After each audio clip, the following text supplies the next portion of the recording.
Meteorologët paralajmërojnë ja ditët kur priten të rikthehen rreshjet e dëborës.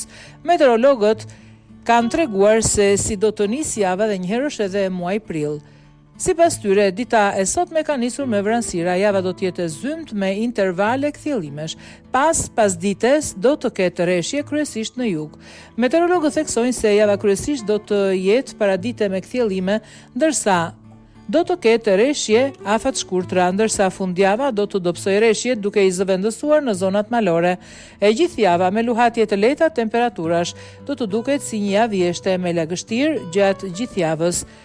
Në muajin prill do të kemi të gjitha nuancat e motit, ndërsa paralajmërohet se në mes të prillit në periudhën të njohura si plakat do të ketë rreshje dëbore në zonat malore. Në mes të prillit, apo si njihet në zhargon, për plakat temperatura të ulta do të sjellin rreshje dëbore në zonat malore 3-4 ditë të ftohta, thonë meteorologët.